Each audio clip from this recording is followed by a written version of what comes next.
Gold, trusted gold buyers. మీరు తాకట్టు పెట్టిన బంగారాన్ని విడిపించి ఈ రోజు ఉన్న మార్కెట్ ధరకు కొనబడను.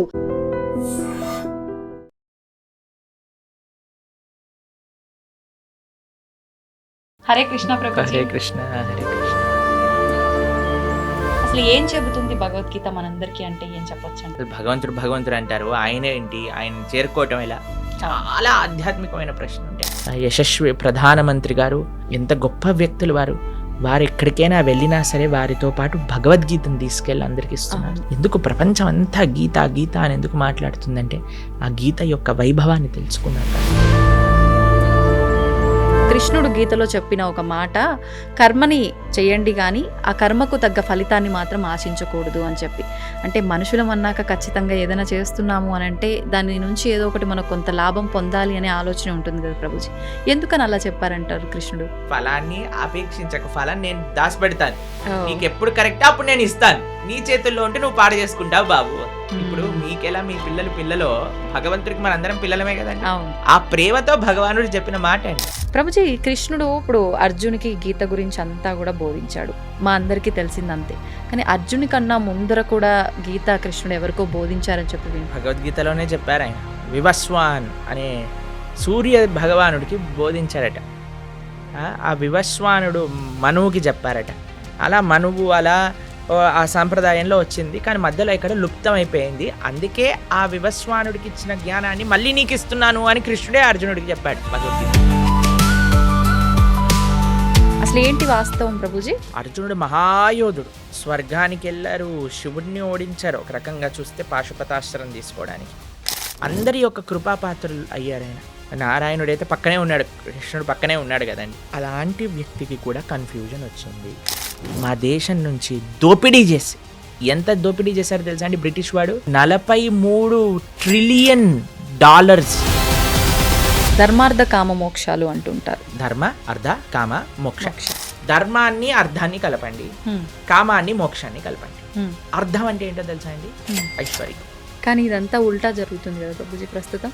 ఇప్పుడు ఏం చేసినా దీనికోసం. పిల్లవాళ్ళకి మీరు చూడండి, ఫోన్లో ఒకసారి ఐకాన్స్ అన్నీ కూడా ఇలా పెద్దగా అయిపోయాయి అనమాట.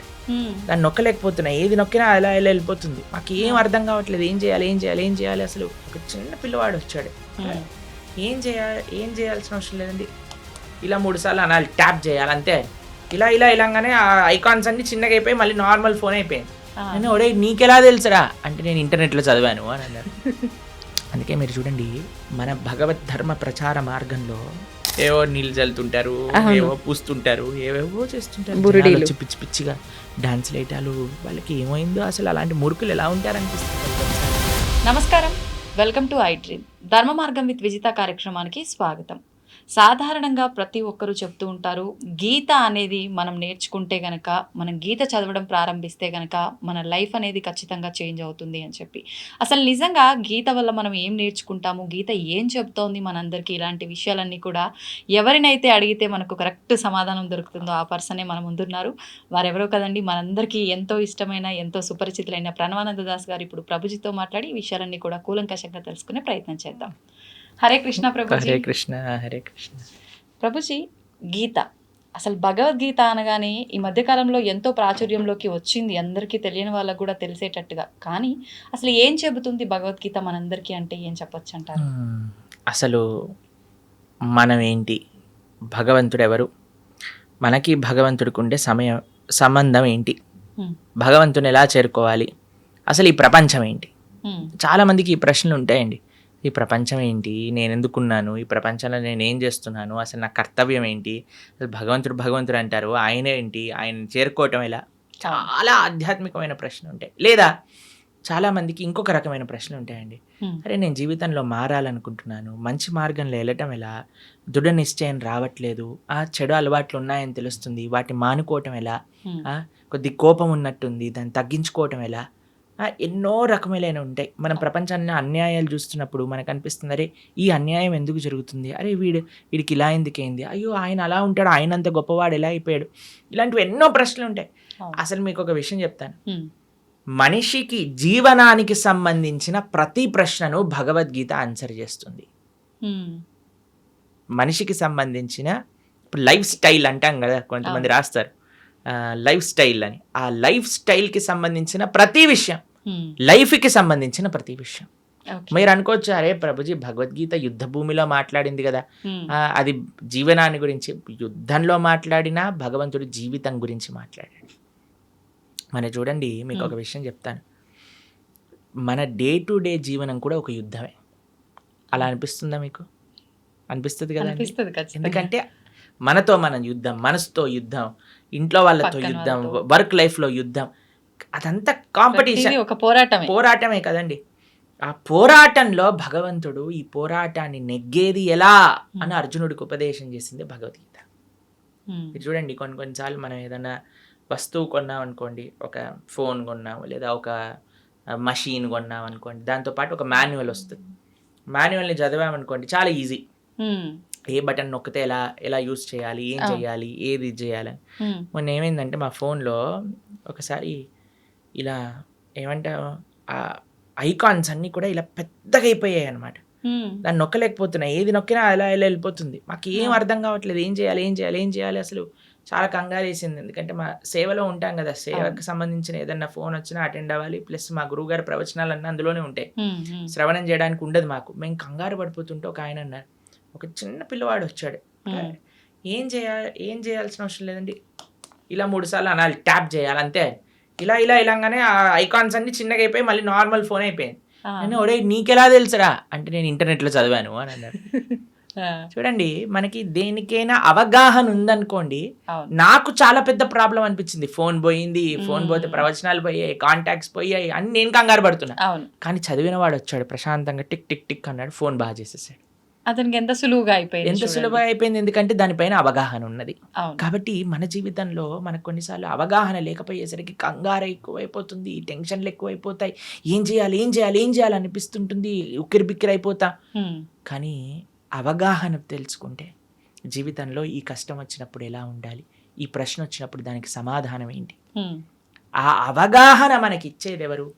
ఈ ప్రపంచాన్ని సృష్టి చేసిన వారే ఆ అవగాహన ఇచ్చారనుకోండి, ఇంకెంత బ్రహ్మాండంగా. ఇప్పుడు చూడండి, ఒక మెషిన్ ఎలా వాడాలని తయారు చేసిన వాడే ఇస్తాడు కదా. తయారు చేసిన వాడు ఇచ్చిన మాన్యువల్ని వదిలేసి అందరి ఇంట్లోకి వెళ్ళి, అరే నీకు ఇలా తెలుసారా అంటే వాడు చెప్పొచ్చు, చెప్పకపోవచ్చు, తప్పు చెప్పొచ్చు, ఏదైనా చెప్పొచ్చు. కానీ ఎవరైతే ఆ మెషిన్ తయారు చేశారో వాడిని అడిగితే ఎంత బెస్ట్ అండి. అదే భగవద్గీత. ప్రపంచాన్ని తయారు చేసిన వ్యక్తి, ప్రపంచం ఏంటి, నన్ను తయారు చేసిన వ్యక్తియే నువ్వేంటి, ఈ యొక్క కర్మాన్ని తయారు చేసిన వ్యక్తియే అసలు కర్మ ఏంటి, ఏం చేయాలి, ఏం చేయకూడదు, మొత్తం అసలు జీవనానికి సంబంధించిన విషయాలన్నీ భగవద్గీతలో సాక్షాత్తుగా పరమాత్మ అర్జునుడికి చెప్పారు. అందుకే ప్రతి మనిషి, ప్రతి హిందువు కాదండి, ప్రతి మనిషి భగవద్గీత తెలుసుకొని తీరవలసినదే. చిన్న పిల్లల నుంచి వృద్ధుల వరకు ఎంత త్వరగా జీవితంలో మనం భగవద్గీత తెలుసుకోగలిగితే మన జీవనం అంత బాగుంటుంది. ఇప్పుడు చూడండి, మనం ఒక మెషిన్ తెచ్చాము, ఏదేదో వాడేసాము. ఒకసారి ఒకళ్ళు అడిగారనమాట, ఇది ఏంటి ప్రభుజీ లోపల పెట్టాము, బేక్ అవ్వట్లేదు అని. చాలాసేపు ఆలోచించి ఏమైందబ్బా అని మొత్తం పుష్ అని ఇట్లా పొంగింది, మళ్ళీ లోపలికి వెళ్ళిపోయింది అనమాట. అంత అయిపోయాక మొత్తం మాడిపోయింది, తీసేసరికి పొగలన్నీ వస్తున్నాయి. దాని తర్వాత మాన్యువల్ చదువుతున్నాయి. అది చేసిందంతా మాడిపోయాక చదవటం వల్ల ఏమి లాభం ఉంది చెప్పండి. తీసుకున్నప్పుడే చదివేసి లోపల పెట్టుంటే ఎంత బాగుండేది, కేక్ ఎంత బాగా వచ్చేది, అవునా కాదా చెప్పండి. అలానే జీవితం మొత్తం కష్టాలు పాలైపోయి, గొడవల పాలైపోయి, ఇబ్బందుల పాలైపోయి, లాస్ట్కి ఎప్పుడో నేను భగవద్గీత చదువుతా అనటం ఎంత అన్యాయం చెప్పండి. అందుకే పిల్లలకి నేర్పించాలి రామాయణం, భగవద్గీత. అప్పుడు వాళ్ళు మంచి మార్గంలో వెళ్ళగలుగుతారు. అందుకోసమే మనము ఒక కార్యక్రమాన్ని చేపట్టామన్నమాట. 7 జూలై తొలి ఏకాదశి మరుసటి రోజు. తొలి ఏకాదశి అంటే తెలుగు వాళ్ళందరికీ ఒక మంచి పండగ, అంటే ఒక కొత్త ప్రారంభం అలా అనుకుంటున్నాం. కాబట్టి తొలి ఏకాదశి, పరమ పవిత్రమైన ఏకాదశి తర్వాత నుంచి వచ్చే ద్వాదశి రోజు నుంచి సాయంకాలం పూట 7:30 గంటల నుంచి ప్రతిరోజు 18 రోజుల పాటు 18 అధ్యాయాలు భగవద్గీత పూర్తి చేయబోతున్నాను చెప్పడం. కాబట్టి ఎవరైతే మీ ప్రేక్షకులు ఉన్నారో చక్కగా అటెండ్ అయ్యారనుకోండి, మొత్తం భగవద్గీత ఏం చెప్తుంది, భగవానుడు మనకి ఏం చెప్పాలనుకుంటున్నా 18 రోజులు, కేవలం రోజుకి 2 గంటలు ఇవ్వటం చేత అర్థమైపోతుంది. దాని తర్వాత జీవనం చాలా సులభం అవుతుంది. ఆ వినటము, విన్న వాటిని అర్థం చేసుకోవటం, అర్థం చేసుకున్న దాన్ని ఆచరించటం. ఇంకో విశేషం ఏంటంటే ఎవరైతే ఈ 18 రోజులు కోర్స్ అటెండ్ అయ్యి మనం ఒక చిన్న క్విజ్ లాగా పెట్టబోతున్నాం, దాంట్లో అన్నింటిలో కరెక్ట్ మార్కులు వచ్చిన వాళ్ళందరికీ కూడా మనము ప్రత్యక్షంగా స్వామి యొక్క భగవత్ ప్రసాదం, జగన్నాథుడి యొక్క ప్రసాదం, దాంతోపాటు ఒక సర్టిఫికెట్ కూడా మనం సైన్ చేసి పంపించడం జరుగుతుందన్నమాట. ఆశీర్వచనంగా వారికి భగవద్గీత కోర్సు 18 రోజులు పూర్తి చేశారు అనేటట్టుగా. కాబట్టి చక్కగా అందరూ ప్రేక్షకులకు ఒక మంచి అవకాశం, సదవకాశం. ఎందుకంటే ఇప్పుడిప్పుడే స్కూల్ స్టార్ట్ అయ్యాయి కదండి, మనకి ఇవే ఉండవు, ఇంకా హడావిడిలే ఉండవు, పిల్లలకి ఎగ్జామ్లే ఉండవు. కాబట్టి చిన్న పిల్లల నుంచి పెద్దవాళ్ళ వరకు అందరు చక్కగా 7:30కి ప్రారంభం అవుతుందంటే ఆఫీసుల నుంచి వచ్చేస్తారు, అన్నిటి నుంచి వచ్చేస్తారు. కాబట్టి జాగ్రత్తగా ఒక 18 రోజులు కేవలం 2 గంటలు ఇవ్వటం చేత మంచి భగవద్గీత జ్ఞానాన్ని అర్థం చేసుకున్న వాళ్ళం అవుతాం. ఎందుకంటే అండి ప్రపంచంలో ఎక్కడికి వెళ్ళినా సరే భగవద్గీతను ఆదర్శంగా చూస్తున్నారు, భగవద్గీత నుంచి అందరు నేర్చుకుంటున్నారు. మనం సనాతన ధర్మంలో పుట్టి, భారతదేశంలో పుట్టి మనము ఆచరించకపోతే, అర్థం చేసుకోకపోతే ఎంత అన్యాయం చెప్పండి. నిజంగానే. కాబట్టి మీకు ఒక విషయం చెప్తాను. ప్రభుపాదుల వారు లండన్కి వెళ్ళారనమాట. లండన్కి వెళ్ళినప్పుడు అక్కడ ఉండే వాళ్ళందరూ అన్నారు, Swamiji why did you come to our country, మీరేం తీసుకెళ్ళడానికి వచ్చారు మా దేశానికి అన్నారు. అయితే ప్రభుపాదుల వారు అన్నారు అనమాట, మీరు మా దేశాన్ని అతలాకుతలం చేసి, మా దేశం నుంచి దోపిడీ చేసి, ఎంత దోపిడీ చేశారో తెలుసా అండి బ్రిటిష్ వాడు, 43 ట్రిలియన్ డాలర్స్ ఇక్కడ నుంచి దోపిడీ చేసి తీసుకెళ్ళాడు వాడు. అంటే అంత డబ్బు 43 ట్రిలియన్ డాలర్స్ వర్త్ చేసేవన్నీ కూడా దోపిడీ చేశారు. మేము లండన్కి వెళ్ళాం కదా మొన్న, అక్కడ లండన్ మ్యూజియం అని ఉంటుంది, బ్రిటిష్ మ్యూజియం అని ఉంటుంది అనమాట. అక్కడికి వెళ్ళినప్పుడు ప్రభుపాదుల వారు ఒకసారి అడుగుతారు, ప్రభుపాద్ మీరు మ్యూజియంకి వెళ్ళాలనుకుంటున్నారంటే, ఓ స్టోలెన్ ప్రాపర్టీ అని అంటారు ప్రభుపాదుల వారు. అక్కడికి వెళ్తే అన్ని కోహినూర్ డైమండ్ మన విగ్రహాలు, మన ఇక్కడ నుంచి ఎత్తుకెళ్ళిన విగ్రహాలు, ప్లేట్లు, బంగారు గ్లాసులు, వెండి కంచాలు, వెండి పదార్థాలు, ఇవన్నీ అసలు వందల కొద్ది వస్తువులన్నీ అక్కడ ఉన్నాయి. మన సంపద అంతా అక్కడ మ్యూజియంలో పెట్టారు. మనం ప్రపంచంలోనే అందరికి మార్గాన్ని చూపించి అంత గొప్ప దేశంగా ఉన్న మన దేశం పైన పీక్కొని వాళ్ళంతా లూటీ చేసి, వాళ్ళ అనవసరమైన వాళ్ళకుండే అలవాట్లు, వాళ్ళకుండే పైశాచికత్వాన్ని అంతా జనాలకి అబ్బి, ఇప్పుడు కొంతమంది ఎలా తయారయ్యారటండి, బ్రిటిష్ వాడిని కీర్తిస్తున్నాడు. ఎందుకు సనాతన ధర్మం అన్నిటికంటే సేఫ్ అంటే తల్లిదండ్రుల పట్ల, దేశం పట్ల, నీ యొక్క సమాజం పట్ల బాధ్యతని నేర్పిస్తున్న ధర్మం ఏదైనా ఉంటే అది సనాతన ధర్మమే. కొంతమంది నిజమైన నీకు మంచి చేసిన వాడు బ్రిటిష్ వాడు అని చెప్పి వాడి వెనకాల వాడికి ప్రణామం చేస్తున్నారు. అలాంటి వాళ్ళు ఈ దేశానికి పట్టిన ఒక అన్నిటికంటే పెద్ద వ్యాధి అని చెప్పచ్చు. ఆ దేశాన్ని విభజన చేయడానికి ప్రయత్నం చేస్తున్నారు వాళ్ళు. కాబట్టి మన వాళ్ళు ఎలా మూర్ఖుల్లా వాళ్ళ వెనకాల పోతున్నారో నాకు తెలియదండి. దేశాన్ని అతలాకుతలం చేసి మొత్తం తీసుకెళ్ళిపోయారు ఇక్కడ నుంచి.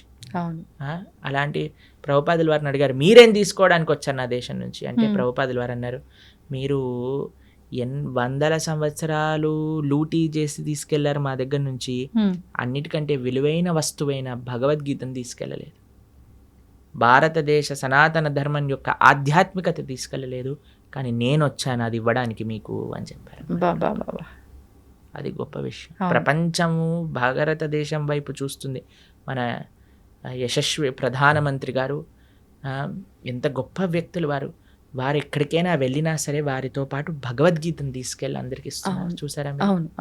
మొన్న కలిసినప్పుడు వారు అమెరికా, నాకు తెలిసి పంచతంత్ర శుభవిలాస్ ప్రభు అని ఉంటారు, మా ఆలయంలోనే ఉంటారు వారు. శుభవిలాస్ ప్రభు రాసిన పంచతంత్ర పుస్తకాన్ని గిఫ్ట్గా ఇచ్చారు, భగవద్గీతని గిఫ్ట్గా ఇస్తున్నారు. ఎందుకు ప్రపంచం అంతా గీత గీత అని ఎందుకు మాట్లాడుతుందంటే ఆ గీత యొక్క వైభవాన్ని తెలుసుకున్నారు కాబట్టి. మొన్న మేము ప్రపంచవ్యాప్తంగా మీరు అన్నారు కదా ఇందాక తిరిగి వచ్చాం, ఏం చెప్పాం? గీత గురించి. కాబట్టి మన హిందువులు సనాతన ధర్మంలో ఉండేవాళ్ళు ప్రాథమికంగా భగవద్గీతను నేర్చుకోవాల్సినదే. అప్పుడు ఎలా అయితే మనం అధ్యయనం చేస్తామో నేర్చుకుంటాము. అందుకే అందరికీ సులభంగా అర్థమయ్యే విధంగా మనం ఈ కోర్స్ చేయబోతున్నాం 18 రోజులు, స్టార్టింగ్ విత్ 7th జూలై సోమవారం సాయంకాలం 7th to 24th. చక్కగా ఆ భగవద్గీతను వింటే ఒక సర్టిఫికెట్ వస్తుంది, ఈ గీత చదువుకున్న వాళ్ళం అవుతాం, జీవితాన్ని మార్చుకున్న వాళ్ళం అవుతాం. వాస్తవం ప్రభుజీ. నిజంగా అంటే మంచి ఆలోచన ప్రభుజీ. ఇప్పుడు ఈ మధ్య కాలంలో భగవద్గీత చదవాలి, ఇంట్లో పెట్టుకున్నంత మాత్రాన సరిపోదు. ఖచ్చితంగా పుస్తకం తెరిచి అసలు ఏముందనే విషయాన్ని తెలుసుకునే ప్రయత్నం చేయాలి అంటారు గానీ, అంటే కొన్నిసార్లు పుస్తకం తీసి చదువుతున్నప్పటికీ అది ఎన్నోసార్లు చదివినా కొన్నిసార్లు అది అర్థం అవ్వదేమో. ఇలా క్లాసెస్ రూపంలో, మాటల రూపంలో వింటే దానిలో సారాంశం అనేది తొందరగా అర్థమవుతుంది. నిజంగా మీరు చేసిన చాలా మంచి ఆలోచన. అందరూ కూడా దాంట్లో పాల్గొనాలని ఆశిద్దాము. అయితే ఇంకొక క్వశ్చన్ ఏంటి నాది అనంటే, గీతకు సంబంధించే కృష్ణుడు గీతలో చెప్పిన ఒక మాట, కర్మని చేయండి కానీ ఆ కర్మకు తగ్గ ఫలితాన్ని మాత్రం ఆశించకూడదు అని చెప్పి. అంటే మనుషులం అన్నాక ఖచ్చితంగా ఏదైనా చేస్తున్నాము అని అంటే దాని నుంచి ఏదో ఒకటి మనకు కొంత లాభం పొందాలి అనే ఆలోచన ఉంటుంది కదా ప్రభుజీ. ఎందుకని అలా చెప్పారంటారు కృష్ణుడు? ఇప్పుడు మీకు ఒక చిన్న ప్రశ్న. ఇప్పుడు మీకు ఇద్దరు డాటర్స్ కదా, అవును. వాళ్ళ బర్త్డేస్కి ఫ్రెండ్స్, ఫ్యామిలీ, అమ్మమ్మ, తాతయ్యలు వాళ్ళు వీళ్ళు వచ్చారనుకోండి. ఒక్కొక్కళ్ళు వచ్చిన వాళ్ళు 2,000, 5,000 అన్నీ ఇస్తూ ఉన్నారనమాట వారికి. అప్పుడు మీరు ఏం చేస్తారు? బర్త్డే అయిపోయాక, నాన్న ఎన్ని వచ్చాయి మొత్తం కౌంట్ చేసి నాకు ఇవ్వు, నేను పిగ్గీ బ్యాంక్లో పెడతాను, ఎప్పుడైతే నీకు అవసరం ఉంటుందో అప్పుడు ఇస్తానని చెప్తాను. ఓ 50,000 వచ్చాయా, ఏదన్నా చేసుకో అని చెప్తారా మీరు? చెప్పం. ఏమంటారు మీరు? ఖచ్చితంగా తీసుకుంటాము, దాన్ని జాగ్రత్త పెడతారు కదా. అవును. అది మీరు వాడేసుకుంటారా? వాడం. వాళ్ళకి ఎప్పుడైతే అవసరం ఉంటుందో అప్పుడు ఇస్తారా? అదే భగవానుడు చెప్పింది. అయ్యా కర్మ చెయ్యి, ఫలాన్ని అపేక్షించకు, ఫలాన్ని నేను దాచిపెడతాను, నీకు ఎప్పుడు కరెక్ట్ అప్పుడు నేను ఇస్తాను, నీ చేతుల్లో ఉంటే నువ్వు పాడు చేసుకుంటావు బాబు. ఇప్పుడు మీకెలా మీ పిల్లలో భగవంతుడికి మనందరం పిల్లలమే కదండి. ఆ ప్రేమతో భగవానుడు చెప్పిన మాట అండి. అంటే ఇప్పుడు స్వామి ఏమంటున్నాడు, చాలా సింపుల్ గా మీకు ఒక విషయం చెప్తాను. ఒక ఆయన అమెరికాకి వెళ్ళాడు, చదువుకుంటున్నాడు, బాగా చదువుకున్నాడు, ఎంఎస్ చేశాడు, జాబ్ వచ్చింది. జాబ్ వచ్చాక చాలా పెద్ద శాలరీ అనుకోండి, ఓ $10,000 వస్తున్నాయి అనుకోండి. వాళ్ళ నాన్న అన్నారు, నాన్న అసలు నీకు ఎన్ని ఖర్చులు ఉన్నాయో ఒకసారి రాసి పెట్టు అనగానే, రూమ్ రెంట్కి ఇంత, తిండికి ఇంత, పెట్రోల్కి ఇంత, ట్రావెల్కి ఇంత, తర్వాత ఎక్స్పెన్సెస్, కొన్ని అడాక్ ఎక్స్పెన్సెస్, వాటన్నిటిని నాన్న నాకు ఒక 3,000 చిల్లరల్లో అయిపోతుంది అని అంటే, సరే నాన్న 3,500 నీ దగ్గర పెట్టుకో, మిగతావన్నీ నా బ్యాంక్ అకౌంట్లో వేసేయని చెప్పాడు. సరే ఆ పిల్లవాడు పాపం నాన్నగారు చెప్పారు కదా అని, నాన్నగారు చదివించారు, నాన్నగారు చెప్తున్నారు కదా అని మిగతావన్నీ వేసేస్తున్నారు. వాళ్ళ రూమ్మేట్స్ ఏమో అందరు కూడా పార్టీలకు వెళ్తున్నారు, తిరుగుతున్నారు, తాగుతున్నారు, తిరుగుతున్నారు, అన్ని చేస్తున్నారు. వీడేమో చేయలేకపోతున్నారు, డబ్బులు లేవు కదా ఇంత. అయితే అందరు కూడా చూసావా, వీడు నాన్నకి ఇచ్చేస్తున్నాడు, డబ్బులు నాన్నకి ఇచ్చేస్తున్నాడు. వాడికి కూడా కొన్నిసార్లు డౌట్ వచ్చింది, బాధ వేసింది, అయ్యో ఎందుకు ఈయన నాన్నని డబ్బులు తీసేసుకున్నాడే. సరే అని కొన్ని సంవత్సరాలు వర్క్ చేశాక ఆయన మళ్ళీ తీసుకొచ్చారు, పెళ్లి చేశారు. ఆయనకి మంచి సంబంధం చూసి పెళ్లి చేసి, వివాహం అయిపోయాక ఇప్పుడే వాళ్ళిద్దరు మళ్ళీ అమెరికాకి వెళ్తున్నప్పుడు, నాన్న నువ్వు 2 సంవత్సరాల నుంచి ఏవైతే డబ్బులు నాకు వేస్తున్నావో ఆ డబ్బులన్నీ మళ్ళీ ఇప్పుడు నీ బ్యాంక్ అకౌంట్లోకి ట్రాన్స్ఫర్ చేశాను, ఇది చూసుకో, ఇది ట్రాన్స్ఫర్ అయిపోయింది అని అంటే, ఆయన అడిగారు, నాన్న ఇన్ని రోజుల నుంచి తీసుకున్నావు, ఇప్పుడు ఎందుకు ఇచ్చావు? ఎందుకంటే అప్పుడు ఇస్తే నువ్వు పాడైపోయేవాడివి, కానీ ఇప్పుడు నీకు ఒక మంచి పార్ట్నర్ అవసరానికి ఆ పార్ట్నర్ చూస్తుంది నువ్వు ఏం ఖర్చు పెడుతున్నావు, ఏం చేస్తున్నావు, ఏం తప్పు చేస్తున్నావు, ఏం కరెక్ట్ చేస్తున్నావు. కాబట్టి ఇప్పుడు నీకు వివాహం అయింది కాబట్టి ఒక బాధ్యతాయుతంగా నిన్ను మంచి మార్గంలో పెట్టేవాళ్ళు నీతో ఉన్నాం కాబట్టి ఇప్పుడు ఇచ్చేస్తున్నా, నాకేం అవసరం లేదు నాన్న అని ఆ నాన్నగారు చెప్పారు. ఆ నాన్నగారు చెప్పింది కరెక్టా రాంగా చెప్పండి? కరెక్ట్, ఖచ్చితంగా కరెక్టే కదా. అదే భగవంతుడు చెప్తున్నా, నాన్న ఫలం నీ చేతిలో ఉంటే మిస్యూజ్ చేసుకునే అవకాశాలు ఉంటాయి, కాబట్టి ఫలాన్ని అపేక్షించకుండా try your best, do your best. ఆ ఫలితం నేను ఎప్పుడు నీకు ఏ క్షణంలో నీకు కావాలో ఆ క్షణానికి నేను ఇస్తాను. ఎంత గొప్ప మాట, నిజంగా చాలా గొప్ప మాట. కాబట్టి అది పరమాత్మకి మన పట్ల ఉండే ప్రేమ. ఈ విషయాలు ఎలా అర్థమవుతాయండి అని అంటే, ఎప్పుడైతే మనం వింటామో భగవద్గీతని, ఎవరైతే భగవద్గీతను అర్థం చేసుకొని దాన్ని మనకి అర్థమయ్యే విధంగా చెప్పే వాళ్ళ దగ్గర నుంచి శ్రవణం చేసినప్పుడు, మనం చదివినప్పుడు చాలా సులభం అయిపోతుంది. అందుకే మీరు చూడండి, మన భగవద్ ధర్మ ప్రచార మార్గంలో కొంతమంది మ్యాజికల్ చేస్తూ ఉంటారు, చూసారా మీరు? కొంతమంది అంటే మన ధర్మ ప్రచార మార్గంలో కాదు నేను చెప్తున్నాను, కొన్ని వీళ్ళు ఏవో నీళ్ళు చల్లుతుంటారు, ఏవో పూస్తుంటారు, ఏవేవో చేస్తుంటారు, పిచ్చి పిచ్చిగా డాన్స్ లేటాలు. వాళ్ళకి ఏమైందో అసలు, అలాంటి మూర్ఖులు ఎలా ఉంటారు అనిపిస్తుంది కొన్నిసార్లు. మంచిది మనం వదిలేసి, లేకపోతే ఆ మూర్ఖుల్ని మనం ఎలా భరించగలుగుతాం అనిపిస్తుంది. అలాంటి వేషాలు, వీళ్ళందరూ డ్రామా ఆర్టిస్టులు అయిపోవచ్చు చాలా బాగా, కానీ ఎందుకు వాళ్ళు మూవీస్ లో ట్రై చేయకుండా ఇలాంటి పనులు, అంటే డబ్బులు అక్కడ సంపాదిస్తుంటున్నారు ఎక్కువగా, అందుకోసం అటు వెళ్తున్నారు. అలాంటివన్నీ మనం చేయమండి గలీజ్గా. అవును, వేరే వాళ్ళని మోసం చేయటాలు, వేరే వాళ్ళని ఏదో ఇది చేయటాలు, అలాంటివన్నీ ఏమీ ఉండవు. చాలా మంది అడుగుతారు, ఇస్కాన్ వాళ్ళు విదేశీయుల్ని మార్చట్లేదా? మీకు విషయం తెలుసా అండి, అక్కడ మేము వెళ్ళాము, అక్కడుండే వీళ్ళు ఎక్కడికైతే వెళ్తారో ప్రతి ఆదివారం వాళ్ళు అన్నీ అమ్మేశారు. కొన్ని చోట్ల బార్ షాపులు ఉన్నాయి ఆ ప్రదేశాల్లో, కొన్ని చోట్ల అయితే మా గుళ్ళే ఉన్నాయి అక్కడ.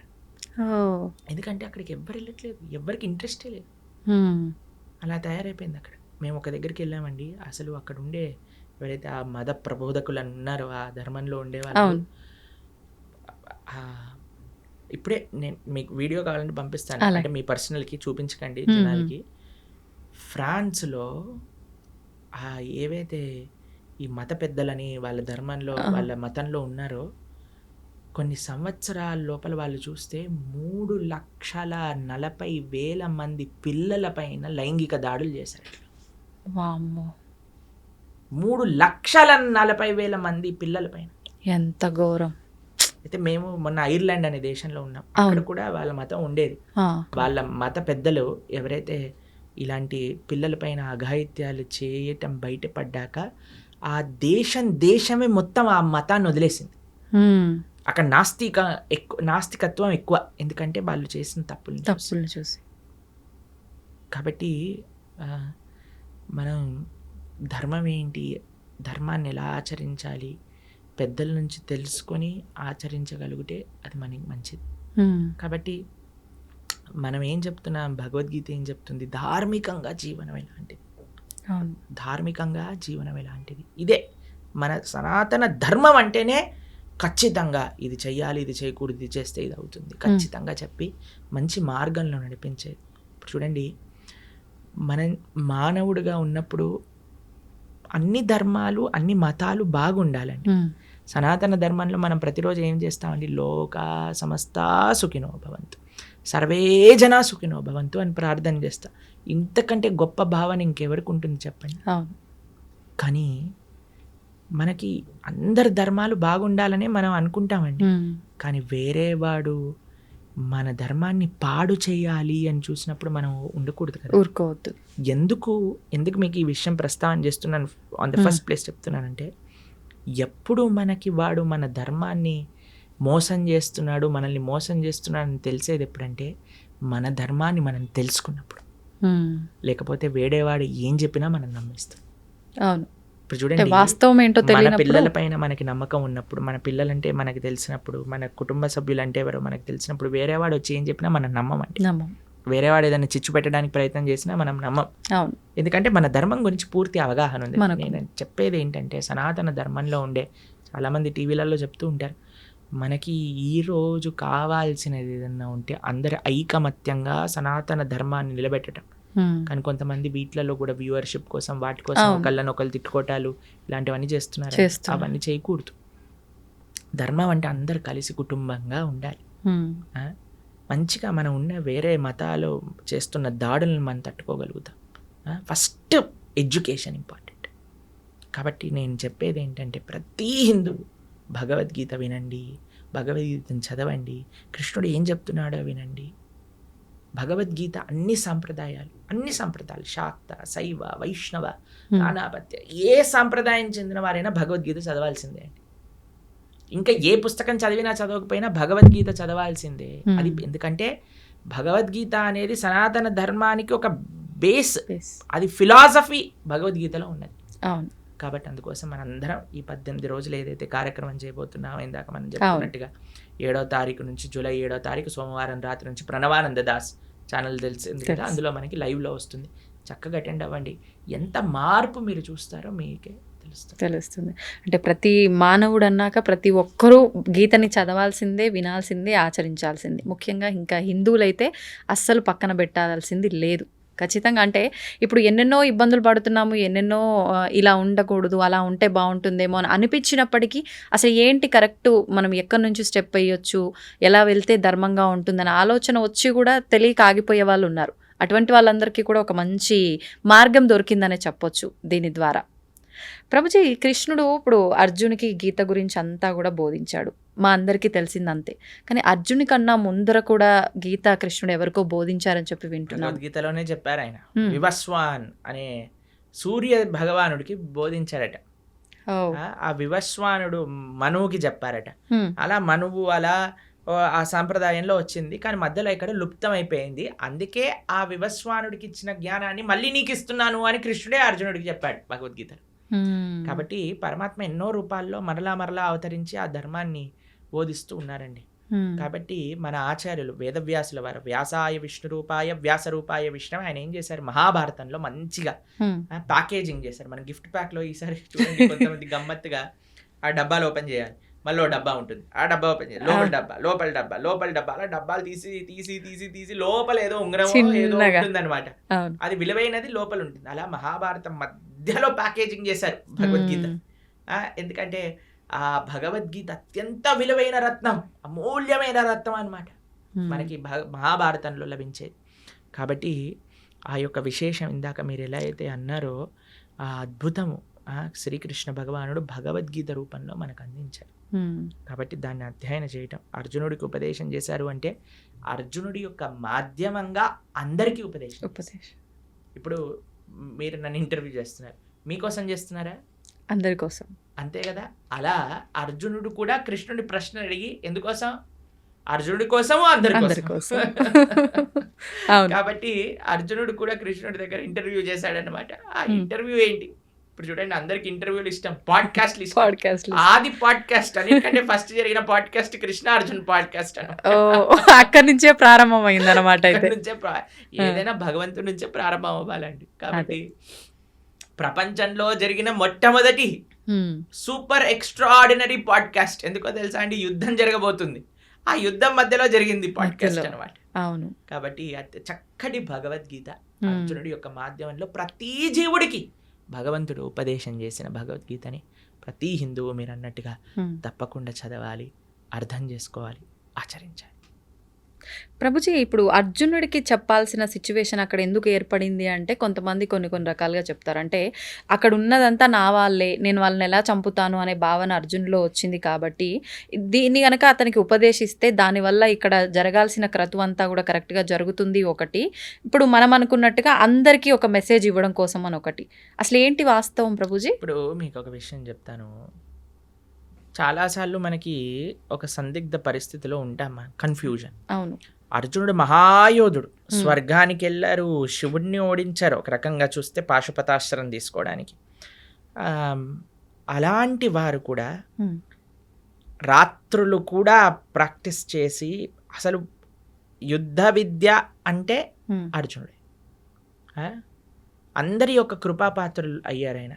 ఆ ఇంద్రుడి యొక్క కృపాపాత్రులు అయ్యారు, పరమశివుడి యొక్క కృపాపాత్రుడు అయ్యాడు, నారాయణుడు అయితే పక్కనే ఉన్నాడు, కృష్ణుడు పక్కనే ఉన్నాడు కదండి. ఇంకా దానికంటే గొప్ప విషయం ఏం కావాలి? అలాంటి వ్యక్తికి కూడా కన్ఫ్యూజన్ వచ్చింది. ఎందుకు? అర్జునుడికి కన్ఫ్యూజన్ రాలేదండి, మనందరికీ అలాంటి కన్ఫ్యూజన్ స్టేట్ వస్తుంది. కరెక్ట్. ఆ కన్ఫ్యూజన్ నుంచి బయటపడటం భగవద్గీత నేర్పిస్తుంది. మీకు ఒక చిన్న విషయం చెప్తాను. జనాలు ఏమంటారు తెలుసా అండి? కృష్ణుడు యుద్ధాలు చేయిస్తాడు, అన్నతమ్ముల మధ్యలో యుద్ధాలు చేయించాడు, చిచ్చులు పెడతాడు. ఇప్పుడు మీకు ఒక విషయం చెప్తాను. అర్జునుడు యుద్ధం పరిస్థితి రాకముందు కృష్ణుడు ఎన్నోసార్లు దూతగా వెళ్ళాడండి, యుద్ధం వద్దు చెప్పడానికి. ఏమన్నాడు తెలుసా అండి? రాజ్యం కాదు, నిజంగా చెప్పాలంటే రాజ్యానికి హక్కు పాండవులకి, రాజ్యం ఇవ్వద్దు, కనీసం 5 గ్రామాలు ఇవ్వండి చాలు, 5 ఊళ్ళు ఇవ్వండి చాలు అని అన్నారు. 5 ఊళ్ళు కాదు కదా. దుర్యోధన ఏమంటాడంటే పిన్ ఉంటుంది కదా, గుండు సూది, సూది పెట్టినంత జాగ కూడా ఇవ్వను అని అంటాడు. ఇప్పుడు మీకు ఇంకొక విషయం చెప్తానండి.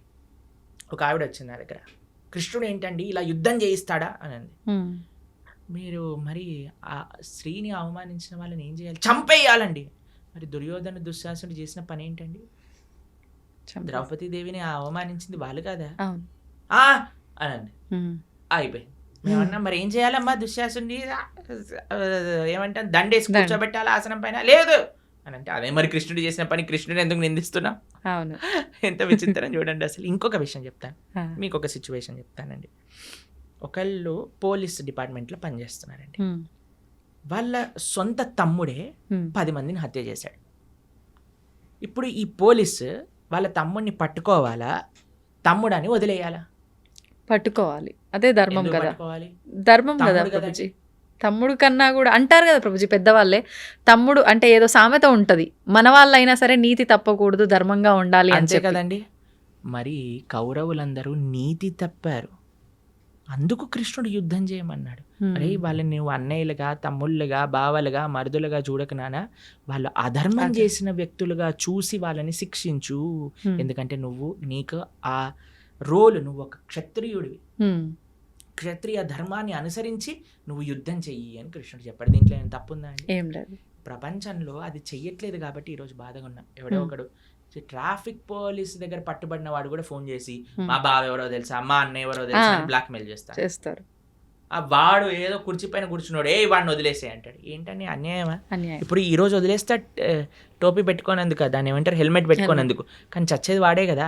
పైన ఉన్న వాడికి ఏమైంది, ఫోన్ చేసిన వాడికి ఏమైంది? అంతే కదండి.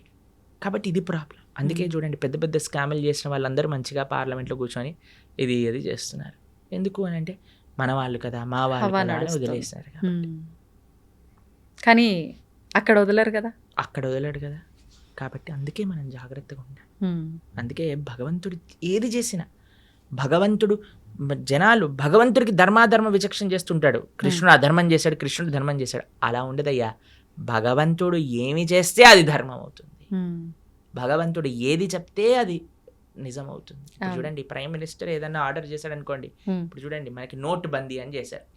నోటు బందీ, నేను నోటు బందీ చేయను, ఎంత ధైర్యం నీకు నోటు బందీ చేస్తా అంటే ఏమైనా ఇద్దా అండి? నోటు మూసుకొని మనమే డబ్బులు మార్చుకుంటాను 2 రోజులు అరిచినా సరే. అంతే అవును కదండి, ఎందుకంటే నువ్వు జీవించాలి. కాబట్టి జనాలందరూ భగవంతుడిని అంటున్నారు. అలా కాదయ్యా, భగవంతుడు చెప్పింది నువ్వు వినాలి, నువ్వు చెప్పింది భగవంతుడు వినాడు. ఇది మనం తెలుసుకోవాల్సి. అంటే మనం ఎంతసేపు అజ్ఞానంలో ఉన్నాం, అంతే కదండి. అజ్ఞానాన్ని వీడి మనం బయటికి రాలేకపోతున్నాం. అంతే కదా. కాబట్టి ఇది మనం గుర్తుపెట్టుకోవాల్సిన విషయం. కాబట్టి మనకి తెలియదు, నీకు అర్థం కావట్లేదంటే నువ్వు తెలుసుకో, అంతేగాని భగవంతుడిని మార్చుకోవద్దు అనుకోడు. కాబట్టి మనం అందుకే చెప్తున్నాను, ఎక్కడొస్తుంది అంటే శాస్త్రీయమైన శ్రద్ధ ఎప్పుడైతే ఉంటుందో, ఎప్పుడైతే మనం వినయంగా నేర్చుకుంటామో తత్వాన్ని, అప్పుడు మనకి ఏ పరిస్థితిలో ఉన్నా సరే ఆ ధర్మం గోచరిస్తుంది, ఆ ధర్మం మనల్ని కాపాడుతుంది. ముఖ్యం. ప్రభుజీ, ఇప్పుడు ధర్మార్థ కామ మోక్షాలు అంటుంటారు, దీన్ని ఎలా తీసుకోవాలి, ఎలా ఆచరించాలి? చూడండి, చతుర్విధ పురుషార్థములు అంటారు. ధర్మ, అర్థ, కామ, మోక్ష. చాలా సింపుల్గా చెప్తాను, చాలా అద్భుతమైన విషయం చెప్తాను మీకు. దీన్ని ఎలా జతపరచాలి అని అంటే, కామము మోక్షంతో, అర్థము ధర్మంతో. ధర్మ, అర్థ, కామ, మోక్ష అన్నారు కదా, 4 ఉన్నాయి. ఓకేనా? ధర్మాన్ని అర్థాన్ని కలపండి, కామాన్ని మోక్షాన్ని కలపండి. అర్థం అంటే ఏంటో తెలుసా అండి? ఐశ్వర్యం, డబ్బులు. దేంతో కలపమన్నా?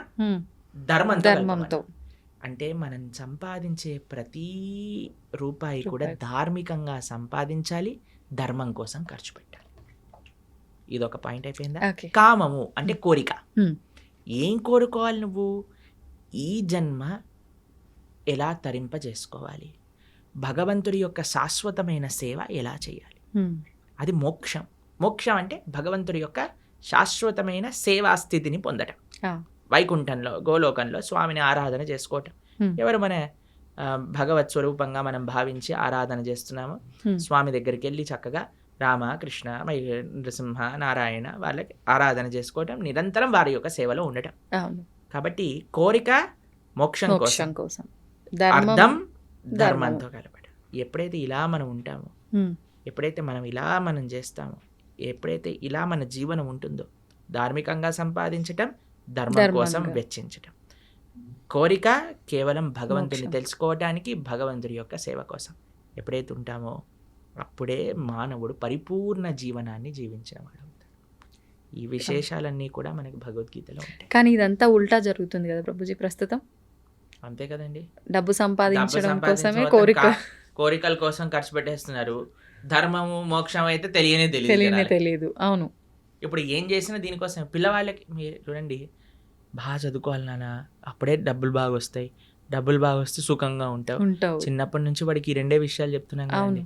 బాగా సంపాదించి మంచి జాబ్ వస్తే మంచి పెళ్ళాం ఉంటుంది, కథం అయిపోయి జీవితం నీకు ఖతం. నచ్చినట్టుగా ఉండగలుగుతావు అయిపోయింది ఫ్యూచర్ జీవితాన్ని అన్యాయం. అక్కడ చిన్న పిల్లవాడికి డబ్బులు సంపాదించు సుఖంగా ఉండి ఈ 2 విషయాలు చెప్పి పెంచితే రేపు ప్రొద్దున వాడికి డబ్బులు సంపాదించలేని పరిస్థితి ఒకవేళ వచ్చింది అనుకోండి, వాడు చచ్చిపోదాం అనుకుంటున్నాడు. మళ్ళీ వాడు ఇంకా వేరే దారుల్లో ఎలా అయినా డబ్బు సంపాదించే ప్రయత్నం కూడా చేస్తాడు. అంతే కదండి. ఇప్పుడు బెట్టింగ్లన్నీ ఎందుకు చేస్తున్నారు, ఇప్పుడు ఈ యాప్లన్నీ ఎందుకు వస్తున్నాయి, ఎందుకు ఇంతమంది? నేను కాలేజ్లో ఇంజనీరింగ్ చదువుతున్న రోజులలో ఎంతమంది అండి బెట్టింగ్లు పెట్టి ఇంట్లలోంచి లక్షలు డబ్బులు తెచ్చి అక్కడ పెట్టేసి కొట్లాడుకొని నెత్తుర్లు వచ్చి పెద్ద పెద్ద గ్యాంగులు ఏర్పడి, అసలు ఎంత అన్యాయం అంటే అంత అన్యాయం. ఎందుకోసం అండి? డబ్బులు ఉంటే సుఖంగా, డబ్బులు అవసరమే అండి. ఎవరు చెప్పలేమండి డబ్బులు ఉండకూడదు, డబ్బులు లేవు, కష్టపడు, ధార్మికంగా ఉండు. అన్నిటికంటే మీకు ఏం తెలుసా అండి, డబ్బుల కంటే ముఖ్యం స్వాంతన అంటే సాటిస్ఫాక్షన్. ఎంతున్నా సరే దాంట్లో సుఖంగా ఉండేవాడు కదండి. ఇప్పుడు చూడండి, రోజంతా నేను పని చేస్తాను, నిద్రపోయేటప్పుడు నిద్ర మాత్రలు మింగి పడుకుంటాను అనేవాడి కంటే కూలీ నాలి చేసుకొని 500-600 రూపాయలు సంపాదించి హాయిగా పడుకునేవాడు మెయిల్ కాదా చెప్పండి? అదే మేలు. అవును. కాబట్టి ఇప్పుడు హోటళ్లలోకి వెళ్ళి తిని దాన్ని డైజెస్ట్ చేసుకోవడానికి మెడిసిన్లు వేసుకొని ఇలా ఉండే బ్రతికేవాడికైనా చద్దన్నము మజ్జిగ కారం పెట్టుకొని తినేవాడు, ఆ అన్నం కరెక్ట్గా ఒక పూట కడుపులో టైంకి తినేవాడు మంచివాడు కాదంటారా చెప్పండి? కాబట్టి సుఖం ఎక్కడుంది అంటే నీ భావనలో ఉన్నది. స్వాంతన అది ముఖ్యం. అన్ని కోట్లుగా సంపాదించి సుఖం లేదు స్వాంతన లేదు అన్నవాడికి మనం ఏం చేయగలుగుతాం చెప్పి. కాబట్టి భగవద్గీత ఒక ఓవరాల్ ఒక మంచి కంప్లీట్నెస్ని జీవితానికి ఇస్తుంది. అందుకే మనకి భగవద్గీత యొక్క విశేషం ఎన్నోసార్లు చెప్పుకున్నా. అందుకే మనం అనుకుంటున్నాం ఈ సంవత్సరం ఈ జూలై 7వ తారీఖు నుంచి 18 రోజులు భగవద్గీత కోర్స్ చేయటం వల్ల కనీసం యువత, ఎవరైనా చిన్నపిల్లలు పెద్దవాళ్ళు మిగతా ముఖ్యంగా యువకులు కానీ చక్కగా వచ్చి, అందుకే మీ ప్రేక్షకులందరికీ చెప్పేది ఏంటంటే, ఇంటిల్లిపాది ఎలా అయితే మీరు సీరియల్లను చూస్తారో, ఆ రియాలిటీ షోలను చూస్తారో అందరు కూర్చొని, ఆ సినిమాలు ఎలా అయితే చూస్తారో, న్యూస్ ఎలా అయితే చూస్తారో, అలా ఇంటిల్లిపాది కూర్చొని భగవద్గీత కూడా శ్రవణం చేయండి. ఆ శ్రవణం చేయగలిగితే మొత్తం ఇల్లంతా ఒక మంచి మార్పుని పొందుతుంది, దాంట్లో ఎటువంటి సందేహం లేదు. కాబట్టి ఈ యొక్క కోర్స్ జూలై 7వ తారీఖు ప్రణవానంద దాస్ ఛానల్లో 7:30కి సాయంకాలం 7:30 నుంచి 9 గంటల వరకు చక్కగా శ్రవణం చేయండి. ఎన్నో మంచి మార్పులు మీరే మళ్ళీ మాకు చెప్తారు. అది తప్పకుండా ఆ కోర్సులో కలుసుకునే ప్రయత్నం చేద్దాం. మీరు కూడా రావడానికి ప్రయత్నం చేస్తామన్నారు, అవును కదా? ప్రయత్నిస్తాను రావడానికి, వీలైతే వస్తాను. ప్రభుజీ, మనకు అతి త్వరలోనే తొలి ఏకాదశి రాబోతుంది. ఇందాక మీరే చెప్పారు. అసలు ఏంటి తొలి ఏకాదశి అంటే? మన సనాతన ధర్మంలో ఏకాదశికి ఒక ప్రాధాన్యత ఉంది, దాని గురించి ఒక్కసారి వివరంగా. ఏకాదశి అత్యంత పరమ పవిత్రమైన రోజు. ఏకాదశి ఉపవాసం, ఏకాదశి వ్రతం చేయకుండా ఎవ్వరు ఉండకూడదు. ఏకాదశి వ్రతం చేస్తే అన్ని వ్రతాలు, నోములు, పూజలు చేసిన ఫలితం వస్తుంది. ఏకాదశి వ్రతం చేయకుండా ఎన్ని చేసినా ఫలితం ఉండదు. అత్యంత ముఖ్యమైన వ్రతం హిందువుకి, సనాతన ధర్మానికి చెందిన వాళ్ళకి ఏదైనా ఉంటే అది ఏకాదశి వ్రతం. ఉపవాసము అంటారు. దగ్గరగా ఉండుట, భగవంతుడి దగ్గరగా ఉండుట, చక్కగా జపం చేసుకోవటం, భగవంతుడికి ఆరాధన చేయటం. ఏకాదశి ఉపవాసం ఎందుకు చేయాలి, ఎలా చేయాలి అని ప్రణవానంద దాస్ ఛానల్లో 2 వీడియోలు ఉన్నాయి, గంట సేపు. ఆ 2 చూసారనుకోండి, మొత్తం ఏకాదశికి సంబంధించిన మొత్తం తెలిసిపోతుంది. ఎందుకంటే అండి, ఏకాదశి చేయటం అనేది చాలా ముఖ్యం. ఎందుకంటే భగవత్ ప్రీత్యర్థం మన జీవితం ఉండాలి. భగవంతుడికి అత్యంత పరమ ప్రియమైన రోజు ఏదన్నా ఉంటే అది ఏకాదశి. భగవంతుడికే ప్రియమైన భక్తి అంటాం కదండి మనం. భక్తి జనని అంటే భక్తిని జనింపజేస్తుందట, మనందరికి ప్రధానిస్తుందట. ఆ రోజు ఏది అంటే ఏకాదశి. ఏకాదశి వ్రతం చేయటం చేత భక్తి వర్ధిల్లుతుంది, భక్తి పెరుగుతుంది, భక్తి వస్తుంది అని చెప్తారు. కాబట్టి అలాంటి ఏకాదశి వ్రతం చేయటంలో అత్యంత సావధానంగా ఉండాలి మనందరం. పాపం ఎవరైనా ప్రభుజీ ఇంతవరకు చేయలేదండి, ప్రారంభం చేస్తా, ఎప్పుడు చేయాలి అని అన్నారనుకోండి, తొలి ఏకాదశి లేదా దేవశయని ఏకాదశి అంటారు దీన్ని. భగవంతుడు ఆ రోజు యోగ నిద్రలోకి వెళ్తారట. గురక నిద్ర కాదు, యోగ నిద్రలోకి వెళ్తారు స్వామి తొలి ఏకాదశి రోజున. పార్శ్వ ఏకాదశి రోజు ఒక చేతి నుంచి ఇంకో చేతికి మారుతారనమాట. ఇలా మారుతాం కదా. అవును అవును. దాని తర్వాత ఉత్థాన ఏకాదశి రోజు భగవంతుడు లేస్తారట. పడుకోవటం అంటే అని నిద్రపోవటం కాదు, ఆయన యోగ నిద్ర.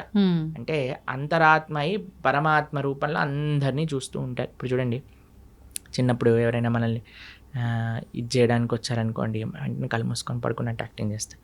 అప్పుడు వాళ్ళు ఏం చేస్తున్నారు చూస్తాను అనమాట. పర్వాలేదు బాగానే ఉన్నారన్న కలుపు తెచ్చి వచ్చారా మీరు అని అంటారు. లేకపోతే వాడు ఏదైనా తేడా చేశాడు అనుకోండి, వెంటనే మనం ఇది చేస్తాం. అవునా కాదు? అలాంటివి చేస్తూ ఉండే అట్లా భగవంతుడు కూడా చూస్తున్నాడు అనమాట. ఏం చేస్తాడు వీడు నిద్రపోయినప్పుడు అని. కాబట్టి ఈ 4 నెలలు కూడా చాతుర్మాస్యము అని అంటారు. వ్రతం పడతారు, యతీశ్వరులు వ్రతం పడతారు.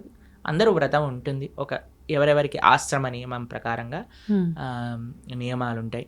4 వస్తువులు మానేయాలి అని చెప్తారనమాట. 1 నెల పెరుగు, తర్వాత పాలు, తర్వాత పాలకూర ఇత్యాది ఆకుకూరలు, దాని తర్వాత మినప్పప్పు.